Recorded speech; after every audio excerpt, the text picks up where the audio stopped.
Support for this podcast comes from the patrons at patreon.com/FMLFPL.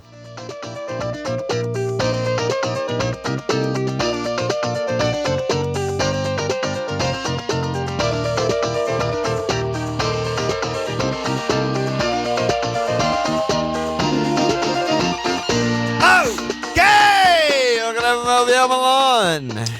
This Walsh. A lot of action. Yeah, fun day. Sunday pod. Tuesday deadline. Rolling, baby. Monday off day. Monday off day. Tuesday deadline. Thursday pod again. Saturday deadline. Yeah. It's all happening. It's all happening. I missed all of the Saturday games. Yeah, it's good. First time in all season. In probably like years. Yeah, you had a wedding. You know, they don't plan around the Premier League, this couple, unfortunately. Yeah, they're savages. Yeah, they bow down to Jesus Christ, not, Andy Madley and Jonathan Moss, like the rest of us. Oh, my God. So, but yeah, I mean, I think, we saw a lot of pens. I think the games were really entertaining this weekend. Wild games. I considered a match of the day surprise. And just going full airplane mode. But I was like, what's the fucking point? Like, it would have plagued you for. Yeah, I would have been even more of a nightmare. I probably would have had a panic attack at the wedding, just thinking about it. Like Nate, anytime Nate, because Nate was at the wedding, anytime he like threw me a smile, I'd be like, oh my God, Liverpool lost 5-0. Fuck. A nightmare, fucking like biting my nails to the fucking skin. That would have been a bad call. It would have been, it's not for me. So it's just not for me. No, it's not. It's not for us. That's not this pod. Had your team? You're doing it. You just can't stop greening. I got a red arrow. What? Yeah, 14K. Oh my God! Yeah. I checked it. I didn't recheck it. I'm okay. So I got 69 points, but I -4, so 65. Top 10K average 65.18. So right on average. But yeah, I was flying after the 10 a.m. slot on Saturday. I had all my points, and then then people got Ronaldo points, De Gea, clean, Delo, whatever. And then people, I guess, bad. And then Sunday Gallagher was big. Gallagher, Brace, huge. Yeah. I don't know who else, if anyone else got points today. Madison. That mattered. Yeah. I guess some people have Matto. My brother has Matto, but yeah. So everyone else caught up real fast. But then the auto subs. Right. And I didn't get an auto sub, and I had Boomo 9-pointer first on my bench, and White 6-pointer on my bench. Brighton Spurs game today, all those points. Oh yeah, double clean. A lot of people had a triple clean there, and the Kane, all the Kane returns. And shit. The Kane, a lot of points. Kane clean. But yeah, first red arrow in a while for me, but a very small one, and my team is objectively much better. So whatever. Yeah, that's for sure. I punted on Callum for 2 weeks. What moves did you do? I did Antonio, Mount, and Bilva in for Broya, Callum, and Hwang. Wait. You still have Callum. Fuck, what was my move? Oh, this is... I fucked it all up. Yeah, I know. Well, because spoiler alert, I already took a hit this week and I regret it, but we'll get there. So... What? Yes. Are we swip snapping? Yeah, I think you influenced me too heavy, and I actually looked at price changes for the first time, and I was like, why did I? As soon as I did it, I felt horrible. But so last week, I did Kai, Son, Hwang out for Antonio, Mount, and Bilv. That was last week. I'm glad you're getting a lot of pleasure out of that. That's so funny. Yeah, Mount Bilv, 6-point, double barrel 6-pointers. That was good. And I don't know. I got otherwise points everyone else got. I got Trent 9, Rammers 11, Cancelo 7. Rammers is a fucking golden god. Oh my goodness gracious. The golden goose, yeah. His slide was unreal. Oh my God. And he actually had to make saves. Southampton had some fucking good shots. Yeah. Well, I mean, I don't know how good they were. They were all sort of right at him. But Ramsey, it's so funny. I was thinking about Ramsey. He does this little slide and shit. And he's like, he reminds me of like Pickford, but like good. Like in the good ways. Like they're both absolutely psychotic. And I could imagine like if they were in your, sixth grade class, that they were just the most disastrous humans. Everyone picked on them. They were so obnoxious. They just were always talking, always just being annoying. But Rammers is like endearing, and I don't know. He's just, there's something about his little dumb face. I don't know. If they he grew looks up kind in of the like a US, frog. they'd be like 20 milligram Ritalin from first grade on, just psychos who can't calm down. There's something about keepers that are just you're already psycho, and then they just let it loose. But I agree. I mean, his passing is ridiculous. He had some insane passes. But I'm just living off highlights for all the Saturday games. But it was good. Arsenal, dude, ever since they fired all those fucking people, their incomings are just incredible. Yeah, I know. Yeah, and everyone was giving them shit. Me too. So were we.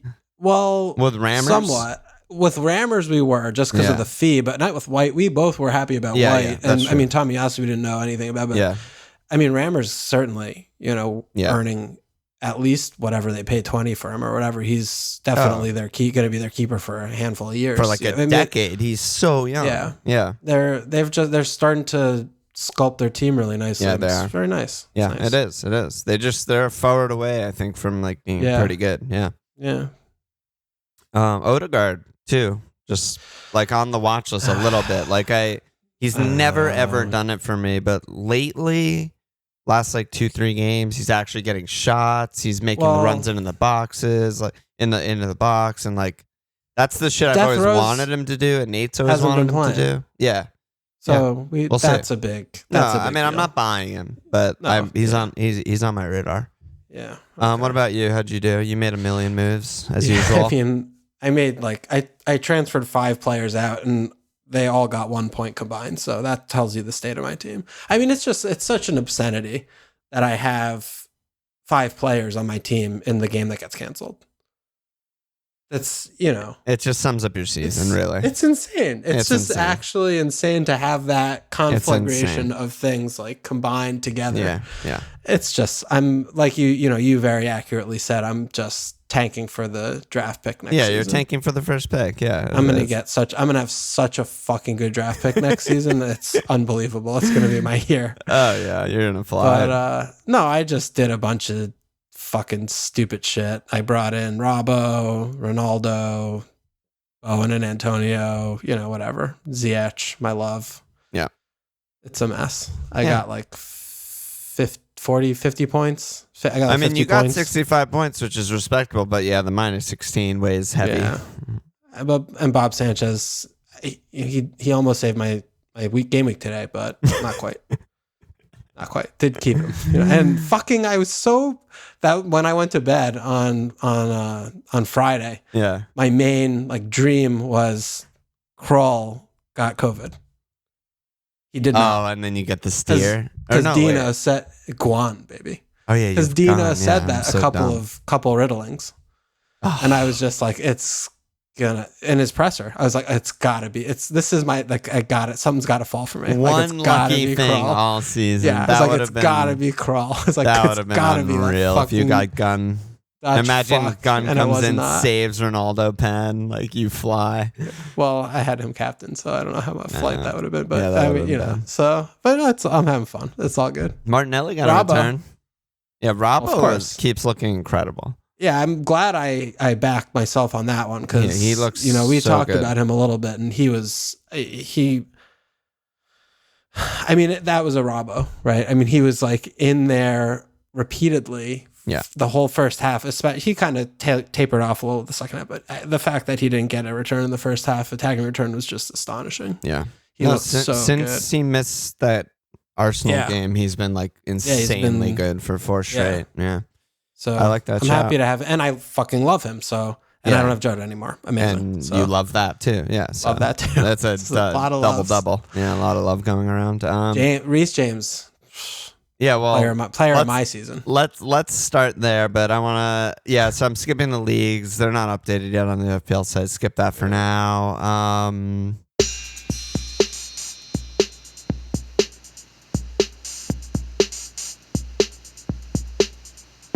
Yeah, let's just start with Reece. We got some funny Reece questions because everyone's freaking out about Reece. But Jeff said, is Reece a problem, or how big of a problem? Maybe a better question. I don't know what to think about this guy and team. Can I get a hell yeah? Said, is Reece a fraud? Wary Painter said, is Reece the Antichrist?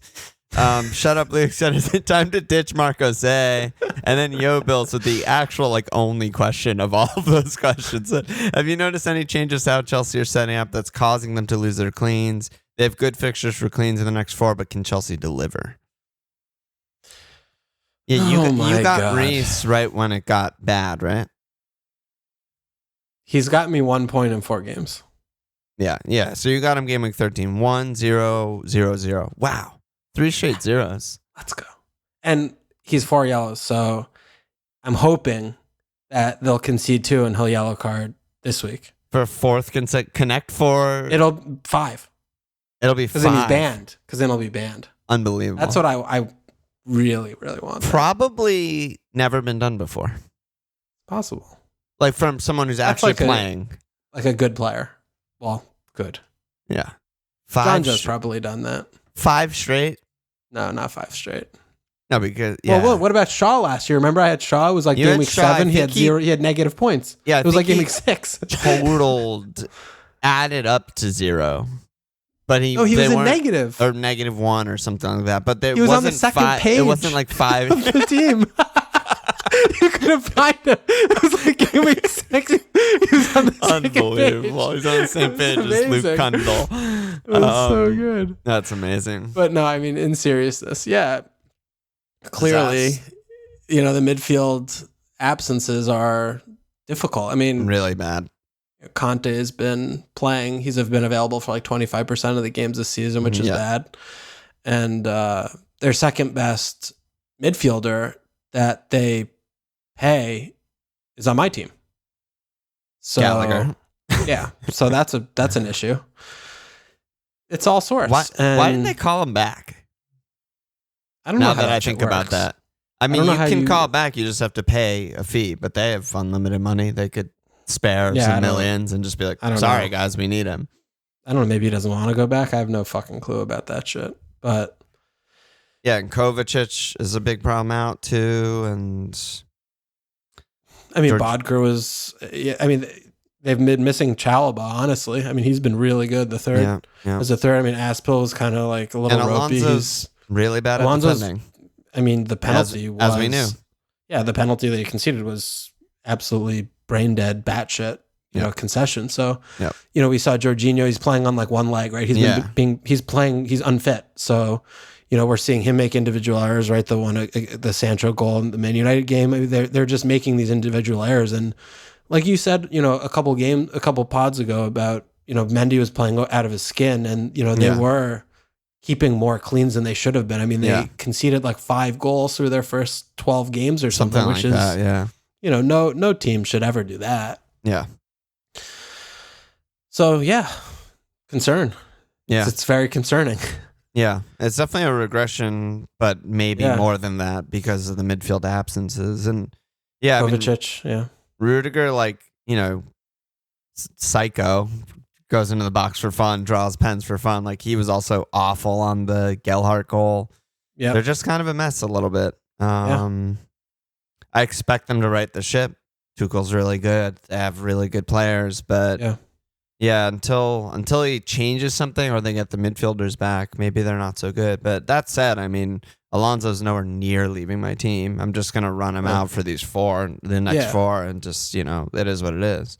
Yeah, and I think, Marco Zay especially is, in these, few league games that he's been starting positionally is in the box as second striker a lot. He got the assist. I mean, it was quite iffy. I wouldn't have been surprised if they called a foul on him on Dallas when he dispossessed him. But I mean, it was a really nice assist after he did get the ball, driving to the byline, and the cutback was right on inch perfect.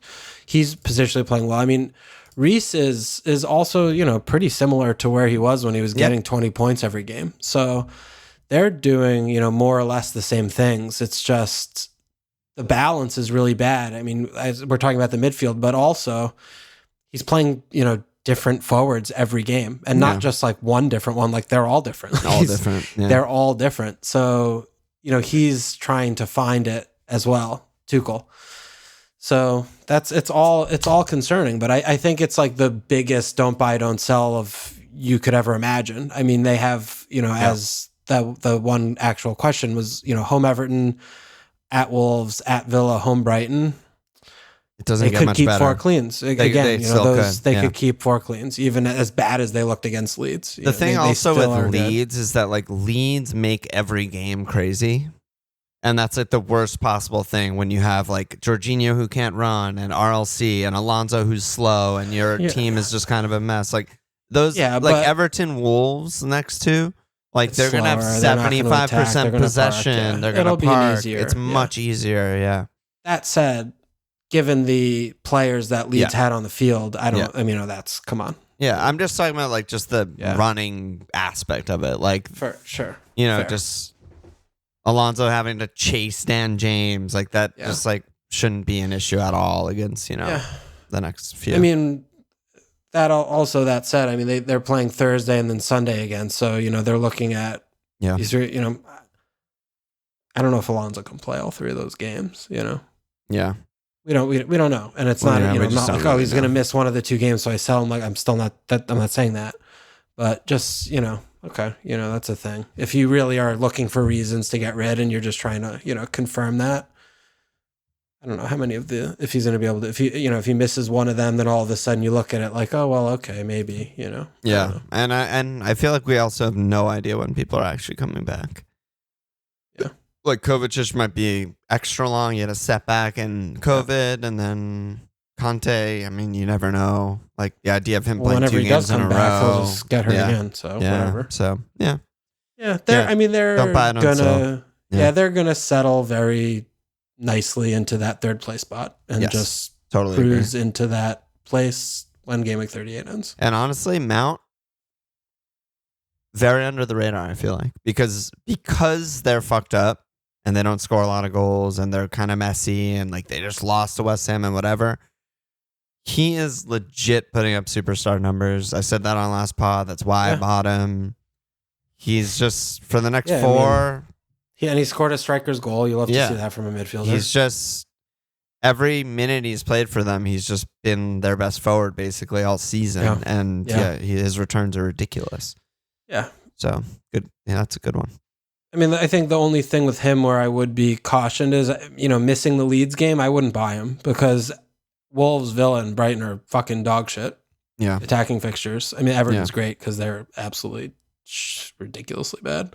So I think that's a little bit. Granted, they're good, and I just feel like put up points in those games. But then you're looking at auto sell because then it's Liverpool City. They have 2 blanks, so it's like you have that very short window. Yeah, which is a tough one, right? It's tough. Yeah, I just feel like they'll break through in those games. They should. His goal involvement is basically 50% right now. Yeah, it's just like I expect him to be involved with every goal they score. Yeah. To me, looking at it like right now, if you don't have him in your team, it's 4 game weeks, a few tough fixtures, like, okay. 2 returns I'd expect from those 4, best case. Yeah. Yeah. Which is, you're that's happy with if you have him in your team already. But if you're transferring in now and then have to transfer him out, it's like, all right, I don't know. Yeah. But yeah, Chelsea, I don't know. Yeah, they're falling behind a bit. Yeah. What other games should we talk about? I mean, we got a lot of like random questions, but we could just talk about some of the games. Well, I thought Watford were very bad. I was really, really surprised with how bad they were. And I mean, everyone keeps talking about how going to Brentford is, a really wild game. I don't know. I feel like that shouldn't still really be holding water in December, but Watford were abject. I mean, just, as bad of a performance as you'll see. And I thought that they would just be taking the game to Brentford, and it just wasn't the case. And Brentford had no Tony. They had the main defender was out, Canos was out. I mean, they were playing with bad play, almost like a Leeds team. Yeah. And they I mean, it was granted they got a stoppage time penalty from Troost-Ekong madness, but I mean, it was a even game. Right. And I thought it was not going to be the case. I thought Watford was just going to be pumping them, and that's just not what happened. So, or at least like creating more. But yeah, I mean, that said, Dennis still looks like just such a good pick.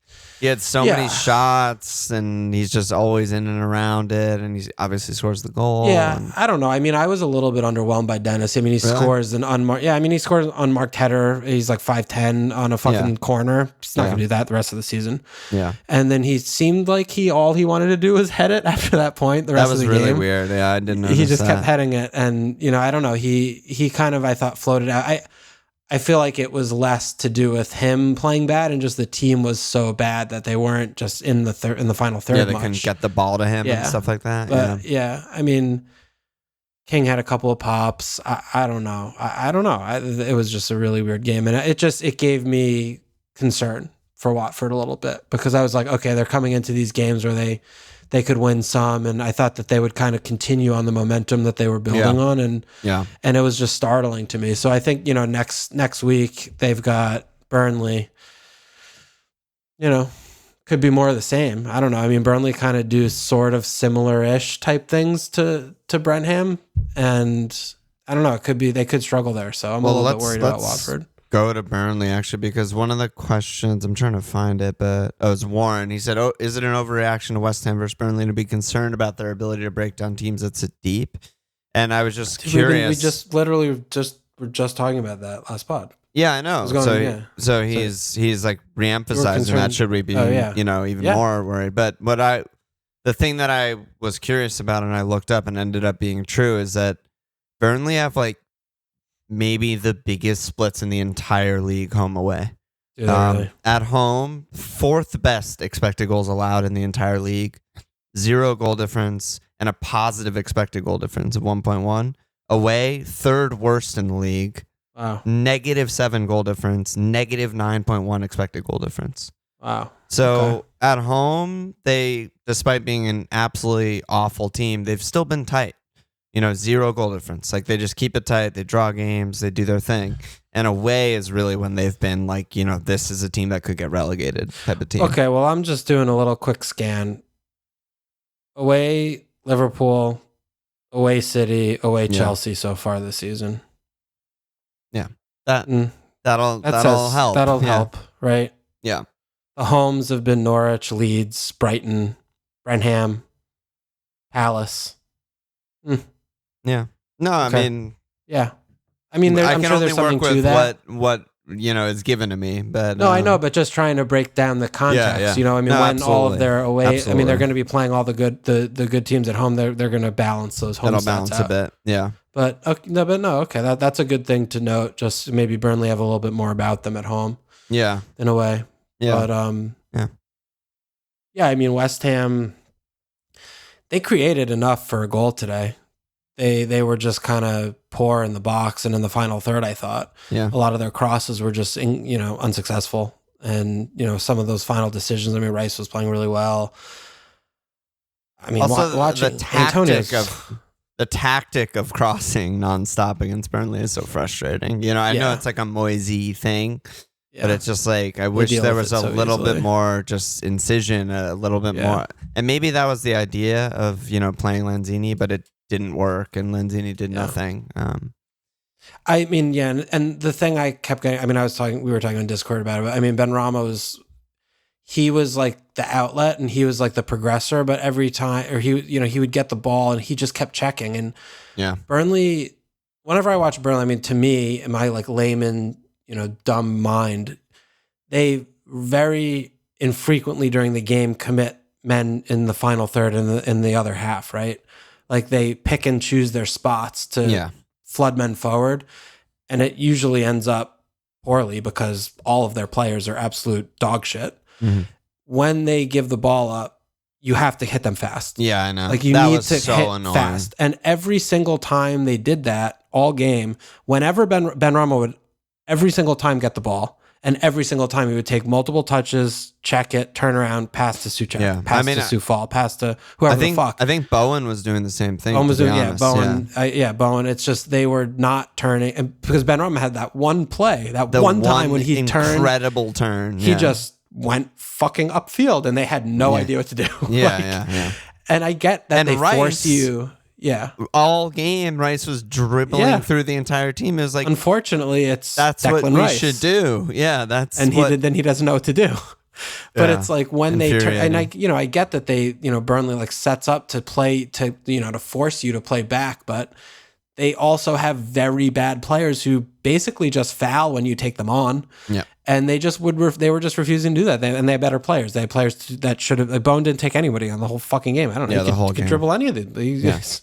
So, I mean, there were a lot of things that were really, obviously, I watched Burnley and just it tilts me off just off the baseline. But no, Fornals is really bad. He's one of the best players. Yeah, and Lanzini was extremely poor. But Souček, too, is just,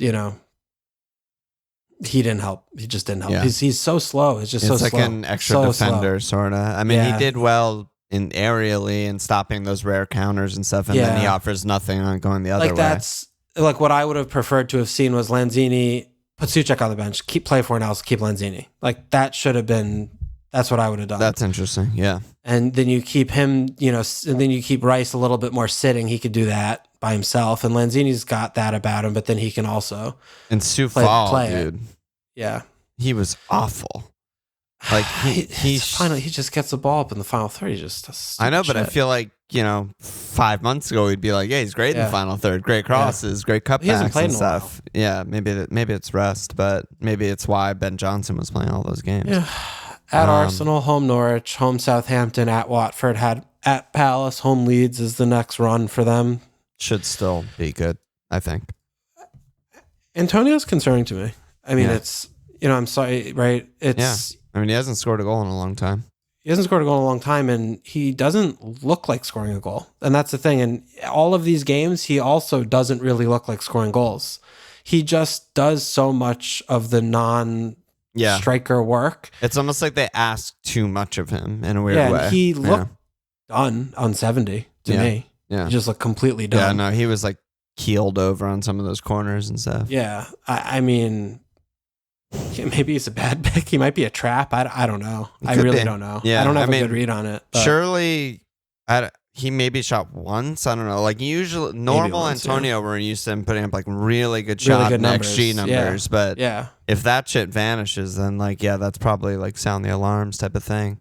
At Arsenal. I mean, that'll be a good Darb game. I'm excited to watch that one on Wednesday. Yeah, sure. And then, home Norwich, and then it's a week off. Maybe we reevaluate then if it's 2 more blanks on the bounce and like no shots and no XG and stuff like that. And I think that would be, a good time, right? Give him Norwich after the week off because I think in FPL, right, we've been talking about this kind of tension of player is good, is someone we're talking about. Yeah. Playing badly with good fixtures. Like, is he going to do it? At some point, you need to make that call. And those are the things that make or break your season, making more of those calls right than wrong. Like, if he still looks bad against Arsenal and Norwich and we just sit there and say, okay, well, he has good fixtures, but they're playing bad. He's playing bad. They're not creating. Right. I'm not going to just sit here with my thumb up my ass hoping that, all of a sudden a miracle happens and things change because they're not showing me that. Yeah. And listening to that versus, the community saying, oh my God, like fixture's so good. It's still Antonio. He's fit. Like, blah, blah, I don't know. Yeah. So, if I was going to make like a generality about it, I feel like this season, one thing that we've both said like repeatedly sort of is when it comes to like the premium players, like the fucking good teams that we know are good and the players that we know are good and are historically good, I do think that fixtures will bring form. It will breed form. But, when it comes to underperforming players or, maybe tired, overworked players, stuff like that, I'd rather buy someone who's looking good and playing well and scoring points than just trust that, and a David Moyes West Ham team is just going to pick it up and just start scoring 3 goals again. Yep. Yeah. I mean, and that also really only good teams, we know there are only 3. So yeah, basically, yeah. That narrows that one out. Yeah, so everyone else is a lot more iffy. It sounds really dumb because of what happened and the postponement and stuff, but like, that's kind of where I was with Kane and Son. It was like we came to the conclusion of you keeping Kane for the same reasons in a weird way of like it's still Kane. He's getting shots. Conte's a really good manager. Amazing fixtures still. Obviously, it got postponed and nightmare, whatever. Transfer out immediately. I got rid of Son. You got rid of Kane and Son. But, I think that they're an example of like not the top 3 teams that I would treat similarly. Like if I see, you know what I mean? So that's... Yeah, no, I agree. I agree with what you're saying. What other games West went Ham's down? really tough. West Ham's really tough. And Bone played badly. Not great. Yeah. Yeah, they were rough. I mean, they were a really rough watch. They got dragged into the mud with Burnley instead of just elevating to being like, no, we're a better team than you, and we're going to just walk into your place and take 3 points, which is, what I was obviously hoping for. Yeah. They didn't do it. I mean, they failed that test. I think they're only 1 point ahead of United now, all of a sudden. They should, 1 point. Realistically looking at their squad and now their entire defense is injured, they should, settle behind Spurs, Arsenal, United. I mean, they should be 7th. Yeah. Yeah, I mean, they played better than that for the first, whatever number of games of the season, but they're fading. It seems like they're fading. Yeah, they're fading. They have 2 draws, 2 losses, 1 win in their last 5. And they have had hard fixtures, right? Last 5. Yeah. But, just looking at their team, a team like this cannot deal. I mean, Ogbonna and Zuma, it's fucking huge. I mean, that's a huge deal. Cresswell's out. Johnson's out. I mean, they're playing... big one, too. They're playing with literally every single player in their back 4 that played are backups. True. All of them. Their starting back 4 is Ogbonna, Zuma, Johnson, Cresswell.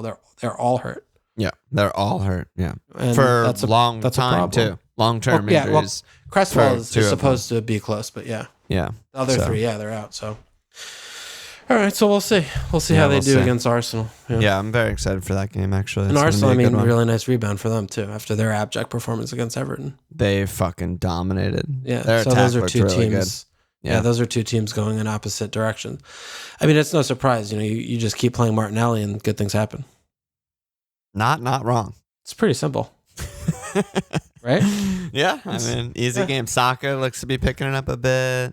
Odegaard's been playing well. Aubameyang, Tierney. At this point, they need to just fucking get rid of him. Maybe they could pay Newcastle to take him and pay his wages. I don't understand. Even if they couldn't find someone to take him, like, wouldn't they be better off as an organization and like a company to just pay him and just tell him to stay at home? Like, how is he not an insane distraction? Arteta's asked questions about it all the time. There's media shit about it all the time. Like, what a mess it is. Players don't know if he's fucking training, if he's going to come, if he's going to fucking Africa and then getting COVID isolated. Like, they don't know where he actual is. What kind of a teammate is that? Yeah. Like, if I'm sitting there as a player and this is what he's... And he's been playing, and they're worse when he plays. You're making an exception for your 30-goal scorer, Aubameyang. Yeah. It's not that Aubameyang anymore. Yeah, I mean, it's not like this is like Mo doing these things, and it's like, but it's worth it. You're worse when he plays. Like, what the fuck are you? What are they doing? Yeah. Right? Yeah, I mean, it seems so easy. So simple. They've been doing a good job recently of like making the squad younger and letting guys go and all that kind of shit. And clearly, Aubameyang is not going to be there next season. But yeah, I wonder if they'll do something this season. They might. Yeah. Laka. Yeah. Good. We were getting frustrated with him last game, right? But it was his first start in like fucking dog's ears. Yeah. So I mean, he had certainly had some rust there, but yeah, he looked whenever they've called on him, he does do his job. And I feel like, I don't know if this is like totally out of my ass or not. I feel like finishing skill that makes sense to me that would stay with a player. Like, he's always been a really good finisher, just natural, good at hitting the ball and placing it in a good spot. And, like, he doesn't have the same legs that he used to, and maybe he runs out of steam a bit, and his hold up is so. But, like, a pullback from Saka, he's in the box. Like, he fucking bangs it top ends. Like, Aubameyang misses sitters for fun. Like, he's not even doing that shit. That wasn't really Obbs' game. He was more like a Mo, like even XG, but gets so many chances and so dangerous on the dribble. Movement, and all that stuff. Counters. Yeah, and like, so that stuff leaving, he can't make up for it. Well, like, at least he still just puts it in the back of the net. But I feel like Laka can at least do that. Yeah, and I mean, especially looking at their squad composition, I mean, they have so many possession, passing, tricky midfielders behind. I mean, his movement, just someone who can poach and stay in the box and find those spaces, fits. Like that player fits with what you should be trying to do. Yeah. If you're looking at like with Martinelli or ESR, Odegaard, Saka, like all of those guys, like so maybe Locke will stay for the rest of the season and start playing again. He could go on a run. Yeah, I mean, since XG existed, he's been above it every season. Yeah. All right. Yeah. He just does that. Arscast in. Arscast. Should we just jump to questions and let that kind of like guide us to talk about more shit, or are there other specific games you want to talk about? Do you want to talk about how fucking bad the referees are just across the country? No, not really. Well, what about if we talked about how good they were in Moss on Saturday? The double yellow was hysterical. I'm happy. I'm coming into it again. It's like that. What was that a few weeks ago? And I was like, I missed the City game, and then I watch highlights knowing that Raz got a goal, and he misses all the chances, and then he scores the worldie. It was sort of similar vibes to that, because I'm coming in, I looked at my phone, I know Jim got a red, and I'm like, oh my God, what did this fucking idiot do? Like he fucking two-footed someone, like he head-butted someone, and then I'm like, is this going to be the red card? And like, great red card there. It was great. I mean, absolutely, I think Moss just stamped it out. He was like doing the thing that we always want them to do. And, one team is time wasting from the first minute when the kickoff happens. And he's just, we're just not having this. We're going to just play a game. Yeah. So if you're going to keep doing this, like, this is what I'm going to do. I'm going to tell you that you can't do this. Yeah. And it's incredible. And you lost. Good. And that's why you lost, because you were trying to time waste from the kickoff. So you go get fucked, and you take your medicine, and hopefully, more teams take note. Unfortunately, Liverpool game, did not watch the Moss performance. I heard from Anfield Rap guys and Villa fans. I follow some like Villa people on Twitter. Everyone absolutely livid with Atwell. Just like worst performance they've ever seen. Everyone's saying it's rare that you get both sides. Yeah, no, it was bad. It was really bad. So, that's what it is. It's inconsistent. But, I mean, I think your game was interesting, your team. Tough 1-0, but they created more than that. But, I mean, coming down to the penalty is, like, pretty sketch. Like, it was not easy. It definitely was skin of your teeth kind of for the result, even though it was a dominating performance. But I thought, one thing I was watching, like, thinking about Liverpool is, like, the control of the game is back. At the beginning of the season, we were like, oh shit, Liverpool could concede 2 any game. Yeah. Just up and down all over. Yeah, no. Ever since like they got, Thiago back in with Fabinho and Hendo and just 2 of them 3 in the midfield. Yeah. And the normal back 4, it's just, all the grown-ups are in, and it's just such control. The game is just in such control. Absolutely. Yeah, there was rarely a time when like DVD or Matip even had to really make a tackle. Like usually the tackle was made and it fell to them, and they just do whatever they want with the ball. Allison, on the other hand, was just falling all over the place. I don't know if he had the wrong stud length or didn't pray. God's plan. Maybe he didn't pray that morning. God's plan. God's plan. Yeah. Still kept it clean. Yeah, easy clean. I mean, still didn't really allow anything. He didn't even make a save, but he was fucking all over the place. Nuts. Fucking drunk. He was all drunk over the place. Communion wine, or what's it called? The blood of Christ. Yeah. The blood. The blood. Drunk on the blood. Savage. Absolute savage. It seemed like an interesting game. I mean, I thought the pen was a pretty clear pen, but there were so many pens this week, and all we ever want, I feel like I speak for most fans of any sport, really, is all we ever want is consistency. That we basically know the rules, right? But if it's consistent and it's tough and, soft-ish or 50-50 pens are not given, fine. Just don't give them ever. Or if there's going to be nonstop pens, then you got to give nonstop pens. But I mean, the consistency just went out the window this week with the amount of pens. Like, we probably like doubled the amount of pens this game week. I love fucking whistles and madness and chaos. Oh my God. I love it. You're perverted. Yeah, I loved it. No, I fucking loved it. I love watching, Leeds give 2 penalties to open play center back, fouling the opposing team center back in open play. Click. I live for that. Unbelievable.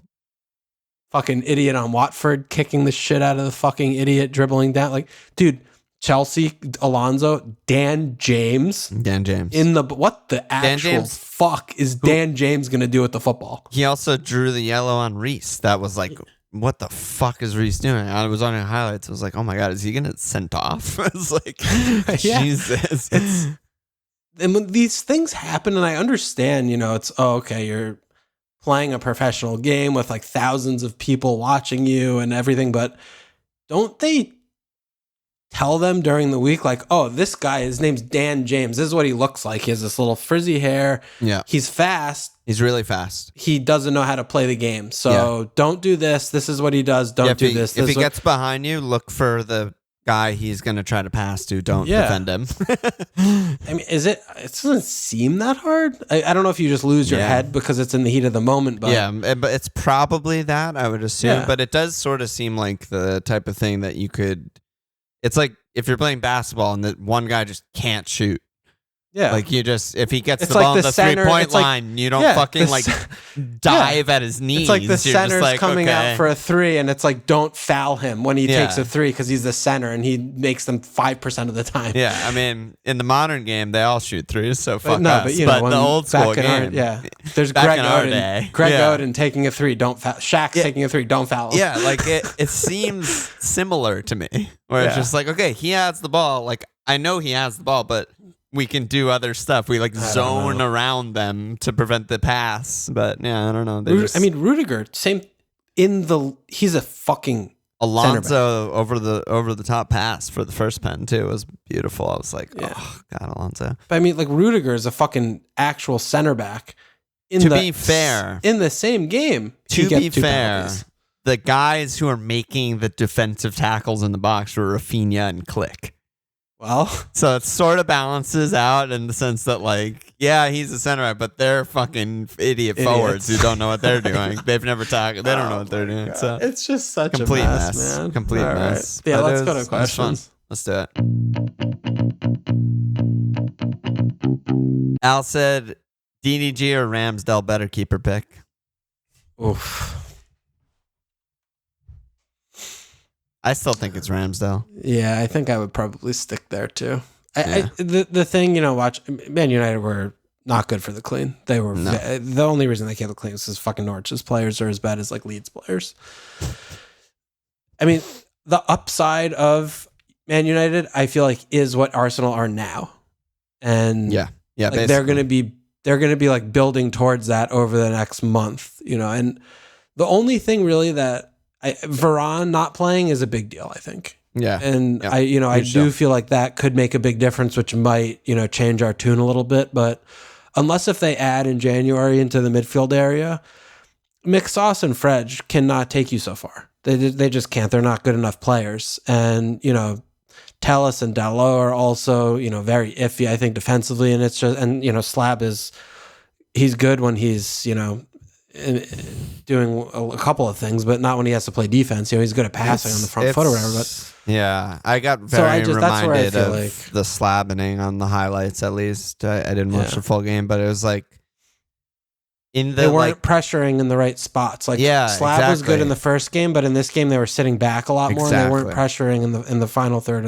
He just gets dribbled around. He's such a fucking oaf. It's insane. It's like when 2 left feet. When their defense was good with Ole, they just were like so deep and like conservative. He never had to like turn. He didn't have to turn. Yeah, like people didn't have space to dribble him or anything like that. And he's just a nightmare when that happens. And yeah, it's a reminder that like, oh yeah, like, well, he's not a Ragnick player. Like he's, I don't know. They'll have to like work around that a little bit because obviously he's going to play every game. But yeah, well, I think the tactics were interesting in this game because Man United were playing so much more off Norwich than they were their first game. And I don't know if it was because it was away or they thought it was just Norwich, like LOL Norwich, but they were, really letting Norwich have the ball a lot, sort of for portions of the game. And possession was pretty even. Yeah, I mean, they were in that first game where they were pressing in the final third and in the enemy half like the whole game, and that lets Slab play forward, and they're just, that's a good job for him in that respect, because he can pass and shit. But in this game, he's just. Yeah, I don't know. It was just a very unusual game, and Man United just did not play very well. But I don't know if they're going to kind of oscillate between tactics of doing this kind of thing, if it's an away-home thing or an opposition thing or what. But I would like to see them play the same brand. Like, I expected them to go to Norwich and play similarly and fucking destroy them. Yeah. And they didn't do that at all. And I don't know if it's because of the fitness or what, but there's a stat on Understat that I actually think is like really good, and I don't see any other sites have it, but it's just deep passes. So it's passes completed within an estimated 20 yards of goal, not including crosses. Okay. And I mean, Norwich completed 8 and Man United completed 9, and that set is usually a reflection of like how the game went. Like, City games, it's usually like 20-1. It's like a joke. Like, but in the Palace game, with the pressing number 2, the PPDA was way higher in the Palace game, and the deep was 13-3. Like, that just shows exactly what we were saying. It was like, exactly. Once in a while, Palace would get behind and string one pass together, maybe, and then it would get broken up. And we like, that's what we do. We make those fucking passes. We play out of the against back. Other team. Versus Norwich, insane. they were just possession pretty much equal, deep passes equal. No, they were playing very off weird, them. very weird. But anyway, Ramsdale.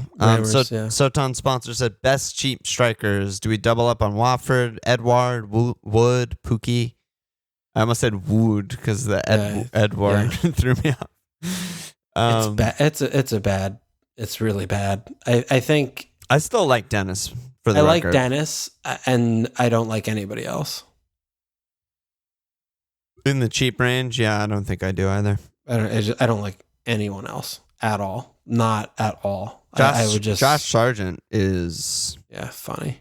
Absolutely horrible. No, I'm not trying to be funny. I'm being serious. He is fucking horrible. Why are you even talking about Josh Sargent? I just saw him on my thing. I sorted by price and I see his fucking name.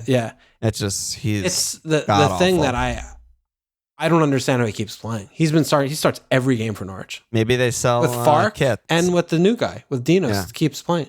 He's like one of the worst players in the league. He's one of the worst players I've ever seen before. Yeah, actually. It's out of control. Yeah. It's like he doesn't know how to play. Like, they just found him. They're like, you're tall. Go out in the field. Yeah. It's ridiculous. It's ridiculous. Insane. Yeah. They just keep playing him. Yeah. HSC said, it feels like everyone has Mo, Jota, and 1 to 2 City mids. Who's your favorite non-template midfielder at any price for the upcoming run? Non-template midfielder. I mean, I mentioned Mount. We've been talking about Maddo. Mount and Maddo. Yeah. I mean, both I think are probably relatively low owned, even in the competitive ranks. I mean, just to put numbers behind what I was saying about Mount, if you sort the league by non-penalty XG plus XA per 90, the top 8, 3 play for Liverpool, 4 play Man City, and Mount is 6th. Is Raz one of them? Because can we put his name in this ring? Let me see. Let me look it up. I don't think so, but he might be. I might be. But yeah, Mount, dude. Under-owned. And Maddo, just like we said, is so streaky. And there he goes. He fucking pops the fuck off. Yeah. I think Raz is I mean, we talked about Raz last pod, right? He's in the mix, yeah. He didn't play great against Wolves. I mean, no one really did, but as bad as he is at penalties, taking a pen is, I mean, granted, Mahrez was on the field, but, Mahrez really shouldn't be on the field. He shouldn't be in that first team in the league in important games, when they have all the players fit, He's expensive, granted, but, it's not like there are so many players in this game who are expensive and doing well. Raz is definitely risky, he's interesting. But he's interesting. Yeah, he's interesting. I still love Raz. I fucking love him so much. Right? I love that fucker. Love him. Yeah. Love him so much. Yeah. It's bizarre. I don't know. I can't not love him. Something about him. Something about other mids. I mean, I'm not coming. I mean, the menu we were talking about like Sancho a little bit, but he's just like, I wouldn't back him. Yeah, and apparently Rashford was awful, but they didn't show a single bad thing in the highlights, so I wouldn't know. But how do you back that sentiment up? I mean, he just was disgusting. Everything that he did was awful. I didn't know it was coming. Yeah, I don't know why he didn't sub. I mean, I thought like a halftime sub for Greenwood was justified. I was hoping for it. Yeah. I don't know like what Rashford does other than he's fast that like continues to get him to be picked. I feel like he's. I mean, he dribbles when he's fit. I think he does a lot more. He actually gets goals and gets chances and stuff. But right now, to me, he still just doesn't really look fit. And so, I don't know if it's a fitness thing or what. But 2 up top just seems so much better to me. I don't know. Yeah, I feel like he's just getting picked on reputation, and watching him play, when he's doing this against Norwich, is just you can't have that. Yeah. Yeah, he was the end of every good action that they created. Whenever it was similar to like Ben Ramate, like whenever he got the ball, it was like forget it, it's done, goal kick. Yeah, it's bad. He's bad. I hope he's dropped next game, but I would like to see what Greenwood could do next to Ron. I mean, if I want to see that. I don't know if it would work, but I mean, I don't think it would work any worse. It couldn't. Maybe that's a thing. I don't know. I don't know how it could be worse. I don't think it could be worse. I think that's like legit their best front four in a 2-2-2. Bruno, Sancho, Greenwood, Ron. Like I think that's just really fucking good. Bruno was very bad as well. Oh really? Yeah, very bad. He's still obviously part of their best four, but that's in trouble. He didn't play well. And Sancho too is sort of a little bit light. I don't know. He just kind of went missing. He didn't. Why does he get subbed every game? Much. Just doesn't have the legs, or it's kind of weird. I don't know. I don't know what they're up to, man. Yeah, I mean they're just in so much transition that like so much flux. Yeah. But another name I was going to bring up is like you probably don't buy him now because we don't even know if he can breathe. But Son has at Leicester, home Liverpool. But then after that, he still has those fixtures that we were originally holding for with the home Palace, at Southampton, at Watford. And like he's still Son. He was looking really good, playing well. So another mid to consider in 2 weeks from now, 2 game moves from now. Yeah, you have to wait to know if he can play. Yeah, but you just wait. But definitely on the radar. Definitely. Yeah. So those are some mids. It's wild. It's fucking crazy times right now in this game, man. COVID shit, like, I honestly just try and avoid it. It just bums me out too much. Adman said, is it fine to hold Gundo? He has great fixtures, very close to return, but subbed early and positioning in the first half wasn't promising. What'd you see from Gundo? I mean, he's injured.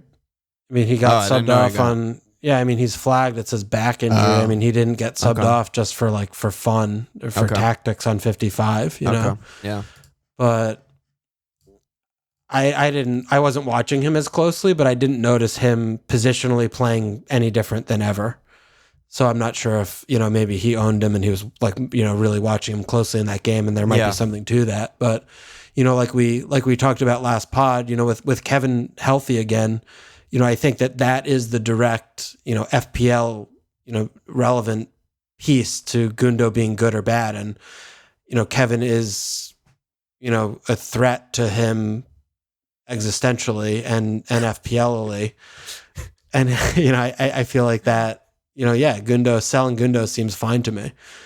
And yeah, I still think basically our rankings of last week is still like Gundo's the bottom of like the Man City mids, Foden. I mean, especially Raz bumps up too. So, Yeah. I hope Kevin starts next game. I mean, Leeds, I think, it would be, I feel like he will. And I'm excited to see him play that game because like I said, you saw he him subbed play on well. late and he subbed on late at Wolves. I think he did, right? Yeah. Did he? Yeah, he did. Yeah. He did. I don't. He didn't do anything, but I was saying I thought he played fucking really well against Leipzig. Like one of the best performances I've seen him play in years. So, yeah, Gundo, sell, fine. Yeah, it's fine. I think. Yeah. And also hold fine if you have other problems. Unless if he's, I mean, with the flag, he's hurt, obviously. Yeah.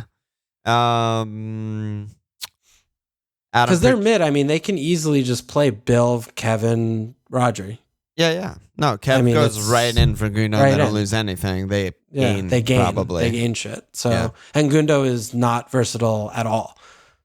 Well, no, in the sense that, like, Bill plays in the front three, mid three, whatever. That's what I mean. Yeah, totally.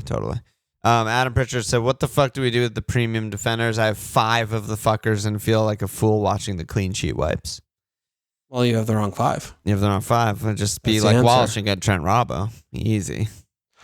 Dude, Robbo, I'm telling you, man. I'm with you. Yeah, he's a fucking ledge. He's so a fucking good. Ledge. No, I mean, it's easy if you have City defenders, Trent. I mean, you get if you have the most. 2 City and Trent, which I feel like is pretty common, you got 3 out of 5 cleans. Yeah, but I guess he's like double or triple Chelsea. I don't know. Well, I mean, the most attacking Chelsea defender had 2 assists, so and bonus Rudiger points. Had 2 assists. Yeah, you got the center back there. It's an easy game. Alonso got a return. Yeah, what are you complaining about? Bro. Who do you have, bro? He has like Regs, Wanby, Slab. Oh well, Slab kept it. Slab kept it clean. He has Walker, Stones. Yeah. I don't know. I don't know who he has. Genuinely don't know who he has. Premium defenders are great. He has Zuma. They're great. Yeah, love them. They're pretty much all really good picks because they're all on Chelsea, Liverpool, and City. Can't live with them, can't live without them. Yeah. Up Your Arsenal said, kind of a troll. He said, "How many teams would Dennis be on if he was priced 9.5?" I do like the question though, because I do think he'd be on more teams. No, come on. If he just can't, well, I mean, it's a play on, the game, but the perception of the price. If he came in with a bigger reputation, I think people would be much quicker to buy and be like, "Oh, this guy's supposed to be sick." He's No, I agree. I mean, it does also not help him that, you look at his, where has he been before this? He has a bad goal record in the fucking in everywhere he's ever been. In the Belgian league for 5 years. Like, okay. Yeah. I mean, he's like stuck at Genk, like doing nothing. It's like, well, what the fuck is this? I mean, he's obviously playing the best football of his actual life. Yeah. Good for him. Yeah, good for him. El Clito said, "I really think Watkins looks promising as a player in the fixtures. However, is the return of Ings enough to make him a bad pick in the FPL?" And then Ethical followed up and said, "Ali or Antonio." So Ali was one of my hits in, which is one of the reasons why I feel so bad. All right, so what did you do? I brought in Ali and Dennis. Couple guys, just dudes being guys, But, Villa has COVID. Cancelo's out. I'm completely ready for just Ali has COVID. Like, I'm just... You just brought a COVID. This is a Walsh move. I brought the disease in, and he's going to infect my whole 11, my whole 15. This is like last year when I did the move, and then I had the wild card. You brought in... who'd you bring in? Jesus or something? Oh, Chilwell. Fucking Chilwell. Oh, it's always Chilwell. It's always... Why always me? Yeah, it's the first time all season I've even looked at the price change website. And it's the first time all season that I made the early move. And I was like, I need to do it if I want to afford it. These are legit the only 2 forwards in the game that I even respect. Not just like. And so I just did it. And I was like, I know I want Callum out. I need another guy with Cancelo out. And I just did it. And then, of course, you have COVID breakout and all this shit. I'm like, oh my God, I'm going to get so fucked in the pressers. But I like the picks, so I don't know. So why didn't you just do the Callum move? Because I thought they're both going to go up, and then I wouldn't be able to afford it. But the way your team is, though, you don't need both at all.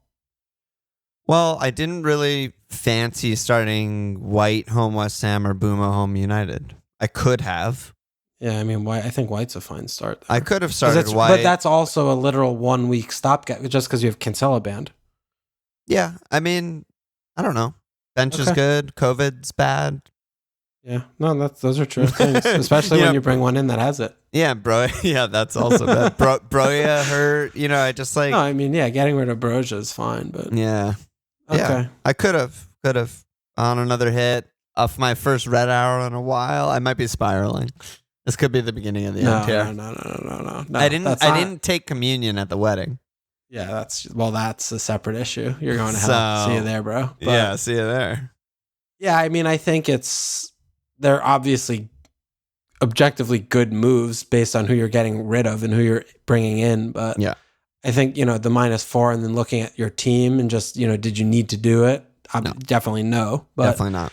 It could, it could easily come in and, it definitely gives you good depth and it gives you good flexibility. And again, we are looking at, a couple of these game weeks iffy with minutes, who's going to start, who's not going to start. That's what I was going to say. If there's any point in the season where you want, it's now. A bench, there's going to be rotation, there's going to be right COVID, and so it might work out. No, I don't. I mean, the thing that would be, well, we're not going to know, but the thing that would be insane, that would be okay, this was a disaster, is if you find out actual tomorrow that Ollie has the riddles. Steven Gerrard says the words, Ollie is out isolating with COVID-19 or whatever, I would just be like, oh, well, there we go. There it is. Which even then wouldn't be that bad because you wouldn't have to take another hit to get him out because you still have players. I'd start White, who is destined to just get in there anyway. Yeah. He's itching. He's dying to run the team. But no, I like the. So what do you think of Ollie?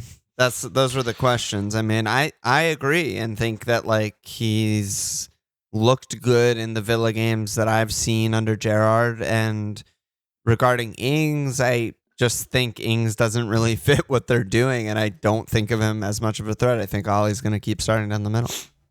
Well, I mean, my biggest thing with Villa is it's kind of similar to the West Ham thing is, Stevie's been there for a few games and they've been against all very top opposition. He's been very explicit that his primary focus and objective is to get them tighter and to stop leaking goals. They lost 5 fucking games in a row before he got there. Yeah. Mission accomplished. Yeah. Mission accomplished because he's playing 1.5 attackers in a 4-3-3. Yeah. And they're playing very narrow and they're being very compact. And, it's a leap of faith. We don't really know. Yeah. The next 5 games, they have Norwich, Burnley, Leeds, and Brenham in them. So what do they do and how do they look against teams that they're expected to beat? Yeah. No fucking clue. Yeah, we have actual idea. So there's definitely a leap of faith there. And that's it, right? I mean, they have better players. I love the manager and I expect him to put the players in positions to succeed and get the best out of them. Yeah. But it's still going to be a very new, betting in, learning curve, similar like with Conte. Conte came in. Players are better than the player. They were playing fucking Norwich and Burnley and shit like that too. And he came in, they didn't do fucking ass fuck. They couldn't create anything. Yep. They could barely, keep shape and run for 90 minutes, do what he was asking them to do. And he's a top 5 manager in the world. Yeah. So, we could see similarly where they struggle against these bad teams because it's like, hey guys, we also are sort of all new together. Like Emi Buendia, is he going to play? Sansani's trying to integrate. So all those things are questionable. But, Ollie also... last season when they were playing poorly, he still ticked. He still got his assist. He still got his little goal, his little cheeky boop, boop, boop, boop, boop, boop. Yep. So he could just keep doing that. So he's not expensive. Yeah. 7.6. I think there are worse picks out there. I wouldn't be, standing up on top of a roof and saying buy Ollie is a great pick. He's definitely not a great pick. We have no idea what kind of a pick he is. Yeah. And that's basically where it is. I feel like he's more... I mean, you're more picking him because you click on the forward tab in the game and you're reading the names. You're like, nope. Like, and I already have Antonio, and so then the next guy is just who might not even be good at it either. So. And the other thing that I think we talked about last week or maybe 2 weeks ago is the one great thing about Ollie is that at least he has basically all good fixtures except for 1 or 2 for the next 11 game weeks straight. Yeah. So at least it's just like, he's probably never going to be my biggest problem. There's going to be someone else who's worse, someone else with bad fixtures, whatever. Yep. You know, so. And fitness monster. Never gets monster. Subbed. Yeah. Might get COVID, but won't get a muscle injury. Yeah. Yeah. Love that. Hopefully it got vaxxed, you know? That's all I can say about that. Some of these that was the other thing idiots. I was talking to I was watching the game with Darren. We were talking about like here in the States, right? With the NFL, there's so much fervor over which players have and have not gotten vaccinated.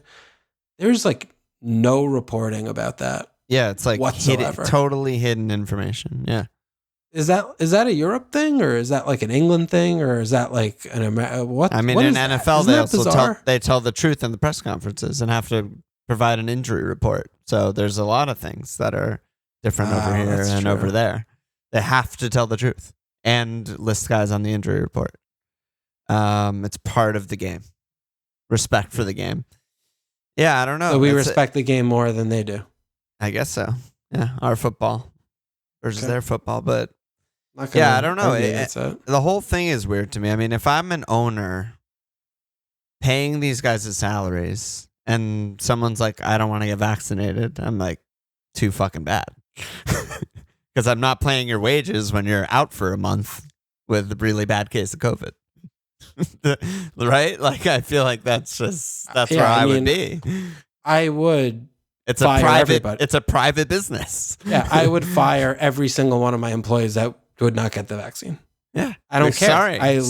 Sorry, I don't care because it's not even looking at like, say it's a player that's good. Like say it is Watkins, right? Yeah. It's like, I'm not getting the vaccine. Yeah, Tony. Like, okay, well, if you don't get the vaccine and then we have games canceled and you get then my other players fucking infected and shit, it's like, you're fucking fired. Just fire them. That's exactly and what it sets a precedent. That's exactly what I'm talking about. So I don't know. I don't. It's beyond me how it's not just whether you believe or don't believe, whatever the fuck. The owners are the ones with the money invested, paying the salaries. They believe in money. Protecting their investment just seems like the most obvious thing in the world. You know, Tony. Yeah. Like an unvaxxed Tony is just like fucked. Yeah. He's like by a million miles their best player. Yeah. He's just out. Get ready, baby. He's just fucking out this year. And he's out for 3 games because he's an idiot. And that's a bad job. Bad job I am. All right. Wow, we have not done a little vax thing all year. Yeah, I know. It's been game week. Now it is a game week December. We're a couple boosted boys over here. I mean, oh my God, boost me up, baby. We're unstoppable. I'll take a booster up my ass, in my dick hole, giving me every booster that I could take. I want them all. Yeah, everywhere. Exactly. Absolutely. It's like I'm a Mario Kart. I just hit all the question marks. Give me whatever you want. The question mark is bad. You get blown up when you hit the question mark. Sometimes you get a cheeky banana, red shell, green shell, purple shell for in last blue place. Shell? Yeah, blue shell, I think. Yeah. There's a lot of good action. Shell. Yeah, there's the star. Oh my God, star's OP. Invincible. Yeah, invincible. Tony's that's how I feel with the booster. Ineligible for the star because he's fucking unvaxxed. Yeah. Yeah, he's never starred in his life. He'll never star alone.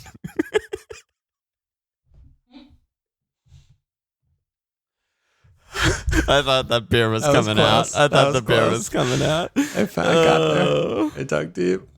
Frankenstein said, have Leicester turned a corner now? Matto and Daka are red hot form. Vardy be damned. Fucking Daka's so good. Dude, how bad are Newcastle? Oh my goodness. They are just the absolute fucking worst. I'm so fucking excited to see what happens in January. I'm over the moon excited because they're going to be like 8 points adrift. And Eddie's just clammy hands all the time. No idea what to do. Just a nightmare. They're like the worst team by far. And you know what he's going to do? And they just have a blank checkbook. He's going to get his fucking blood boy Tyndall. Dude, they just stand next to each other like. I know. What are they talking about? For Eddie, they allow 2 in the fucking coaching box or whatever the fuck it's called. For everyone else, it's 1. But for Eddie, he just has a right-hand man. It's like if Bielsa just had his translator next to him all the time to like talk to the ref or something. But it's also like you're watching the game. It's like imagine if me and you were saying there. It's like, oh, he's like, dude, Dak is good, right? Like, yeah. Good. And then they stand there, they watch for a few seconds. They're like, it's like John Joe, like gotta pass. Yeah, it's okay. That's what they do. Jamal Lewis, like that yellow. Do we need to sub him early? Like, oh god. I think that's what they do. There. Yeah, they don't do. It's ridiculous. Unbelievable. I think he's gonna hand the transfer list, and this is what it's gonna be: 1, Steve Cook; 2, Dan Gosling; 3, Junior Stanislaus. That's what he's gonna do. Get him in. Charlie Daniels. 5. Yeah. Just put them back together. Just get the band back together. Get the fucking band. Yeah. Lerma's got to be in there. Lerma, yes. Yeah, I mean. Who else are we missing? Billing. No, not Billing. He fucking bombed Billing out. He's a fucking piece of shit. He wouldn't play him. Yeah, who was the guy who was like David Brooks? David Brooks. Who is the good... They had like that really good passing midfielder who that kept being injured. Oh, Lewis Cook. Lewis Cook. Yeah, just get all the guys. Get all the fucking guys back. Maybe they can. You know who needs money? Everton. Wait, what am I talking about? Everton. Watford. Buy Josh King. Get King back. King and fucking Callum up top. King and Joelinton? How many chances are they going to Joelinton, Callum from 3, unstoppable. Put the phrase behind. Yeah. I already have them. Fuck it. All right, we're cooking with gas here. This is the transfer plan. They need to fucking hire us. They need Dom Solanke. That's what they need. Yeah, well, Bournemouth would never let him go. But yeah, Leicester played well, but Newcastle are just on another level of bad, and they still have mostly bad fixtures, Leicester. I mean, if home losing Evans is a big deal. Really bad defensively, probably still. I mean, home Spurs, away Everton's good, and then away City, home Liverpool. So I don't think you're really buying any Leicester right now. Even Matto, even in this run of form. But, after that run, maybe. If they're still, doing stuff. Yeah. If Daka's already just like starts. If Daka's just like the starter, I'm so in. Yeah, he is so good. He's so fucking good. I mean, he was doing this before in Champions League and shit with Salzburg last year. He's a fucking good player. And Europa League for them this year. Yeah, he's just really good. He's the first name on my game week 1 next year. Like the one I'm really excited that he's going to be underpriced, and maybe he's going to be the guy next year to just fucking fly with. That would be lovely, but I mean, I also think Vardy's just immortal, and maybe will never go away. I also think he's worse than Daka, so I definitely agree. Maybe the next Leicester manager will think the same thing. Yeah, whoever that is. Yeah, he has 5 goals in 5 starts in Europa League, and he's just scored. I mean, he scored today. I mean, he's fucking so good. Last season he had 27 goals in Austrian Bundesliga. All right, what else we got? We should wrap it soon, right? There's 4 more questions. Oh boy. We'll go quick. Barely said if you had to pick one, 2 City D or 2 Chelsea D. City, no question. What's the next question? Viking, thoughts on West Ham defense, great fixtures next 10, but rattled by injuries. And then he said, what are the defenses other than the top 3 that you like for the pile up? I still expect United to keep cleans in their good run. I still think they will, even though they were bad for the clean. I like Villa. Delo. Yeah, I do like Villa a lot. Villa. Now that the Liverpool game's done, I would probably pick Villa defenders over Dalot. Yeah, I think so. I think so too. That's it. Because Wolves still, I like Aït-Nouri's underratedly one of the players of the season. I think he's very fucking good. But they still have some tough fixtures. So I mean, other than Wolves, who I would put in this list, I do like Villa there, and Arsenal too, right? I mean, Arsenal still are even though they I feel like they restored a lot of confidence, even though they did give up a lot of shots on target. None of them were particularly great against Southampton. No big chances at all. Yeah, I mean, they were abject against Everton. And I think, a team that has, average age of 24 or whatever, we're going to throw those in.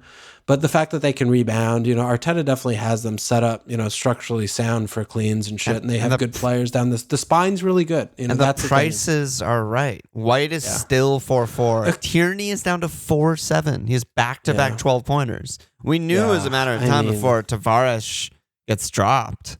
Yeah, I'm Tierney still 4-7, back-to-back 12-pointers. I'm still I feel like that's like a wolf in sheep's clothing because both of those assists were such bullshit.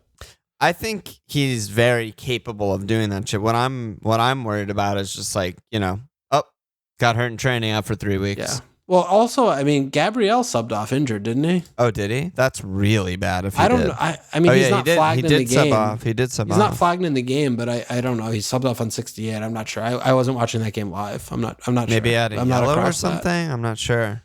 I mean, he scored the goal.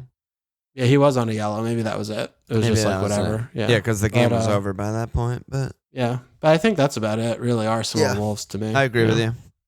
And I'm sorry, and Villa. Yeah. Jeff said, is COVID popping off changing your team structure at all? Like, do you think we should carry a super deep bench of 3 decent options, or are you hesitant to triple up on a team? No, I mean, I don't think that playing scared is a way to like win or do well. It's what are the odds that you have your triple up team versus your double up team like I had last week? It's insanely unlikely. I mean, and the game gets called off. I mean, the fact that they even play each other is so rare that you have that happening because, in the fluctuation that we have in our teams. But I don't think that you need to go any outside of the box norm than you normally do with having 1 or 2 bench players right now for the pile up. No. And then Mishka, is Delo worth a punt, and is De Gea the best defensive pick for United? What do you think on that one? I think Delo's a great pick. Yeah. I mean, I didn't think he played well. I didn't watch the game, so it's hard. But again, Wan-Bissaka is probably the worst player in their entire squad. So if Delo's getting picked, that's good. He's really cheap. Really cheap. And we keep saying it, but through game week 27, they have great fixtures. They have they don't play Chelsea, City, or Liverpool through game week 27. Yeah, I think I'm more. Delo, well, he went up, right? So he's 4-5, but I'm just more scared to the way they played against Norwich.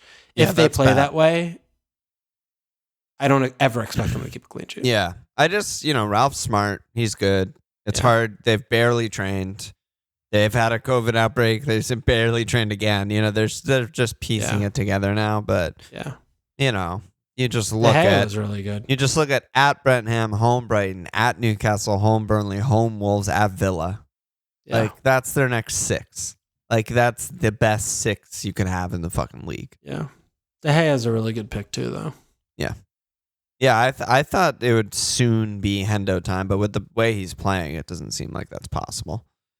I mean, he's continues to be like their best player. He's their best player. Yeah, yeah. So it doesn't seem like that's gonna happen. Yeah. All right. Let's go forward. So, deadline's on Tuesday. I already made my move, so there's not that much to talk about there. Yeah, so you did the forward move. So what's your lineup? So you obviously Cancelo out. Yeah, so my bench is just White, Bumo, Cancelo's out. So my 11 is sick. It's just Trent, Diash, Alonso, Mount, Bill, Mo, Jota, Ali, Antonio, Dennis. It's just fucking good. All right. What about you? What are you looking at? I think I'm going to save. Wow, you've turned the corner? I think I might have turned the corner. Well, I have 11 players. Unbelievable. Maybe. I mean, I only have 1 on the bench, so. Yeah, so you might not. But I have a goalie. Huge start. Huge start. Step in the right direction. Huge. And, I have players that are supposed to play. All right, and then so captaincy is a non-discussion this week with Mo. Triple captaincy is a discussion. That's exactly what I was going to say. Warren's question was Salah triple captain against Newcastle. Like, what do you actually think about it? I think it's fine.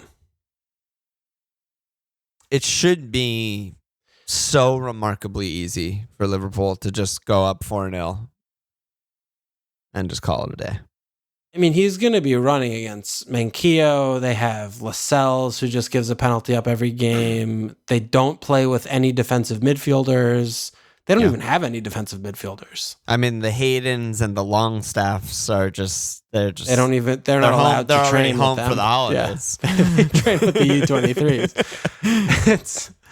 U23s. Then you also look at, extra day of rest for Liverpool. I mean, there are a lot of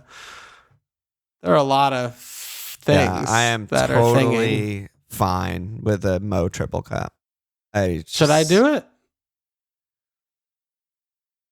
I guess what you have to ask yourself is is there going to be a better one, including the doubles and stuff later on? Well, he's only playing one game. He's only playing one game, but I'm not sure that any double up is going to be better than home Newcastle. I'm not sure because usually in a double game week or at least as of last year, we try and go for a defender or a keeper because they end up scoring the most points anyway, and it's is there going to be a defender? Is it going to be a Trent with 2 bank cleans? Is that going to be a much better triple cap? Or is Mo going to play 2 teams near the level of home Newcastle? Don't know. Don't know. While the team is fit and he's fit and they're playing well, I think it's very reasonable. Kind of nice probably to get it out of the way too. But all right. I might do it. I might do it too. I haven't really put that much thought into it, but I think it's absolutely fine. And if you're feeling it, go for it. Yeah, I don't know. I mean, I think if you're actually trying hard this season, I think it's probably better to wait for a doubler, just because you're rolling the dice, and when you get to do it 2 times instead of 1, that's just, I think, odds on smarter. I think so. But I mean, it's fun vibes, and it's an interesting, thing to look at when you have one team just rolling and one team in complete and utter disarray and shambles with a manager who doesn't know how to play defense. The signs are pointing towards yes, this is a 5-0. Yeah, and if you think about Mo versus the old Bournemouth teams, it was always a fucking hat trick, just shit on everyone, ridiculous. So. Yeah, it's fun. It's cool. I think people will do it. I'm totally fine with it. Okay. But I mean, anyone other than Mo is insane. It's ridiculous. Yeah, including insane. Trent, including Mane, including Jota, insane. Can't do it. No way, Jose. Agreed there. Let me slap ass this week. I actually got 7 new signups. Incredible. Wow, why? Yeah, I have no idea. Big spike, but thank you all very much for that. We got Adrian Moen. We got Henry CY from Above Average, FPL, Lawrence Kowalewski, Pat Riley. I don't know if it's the Pat Riley. Adam Hayes and Tom Griffiths. Let's get in there. Coach Riley. Yeah, maybe. Ex-coach. Could play amazing. FPL, yeah. That's it. Long pod, 1 day off. We just, the things just happened. I don't know. Yeah, we're just talking. And just, like I said, dudes being guys. Any last words? See you tomorrow. See you tomorrow, bro. Check us out at FMLPL.com. Follow us on Twitter at FMLPL, sportspedia.com/FMLPL. Subscribe, rate, review,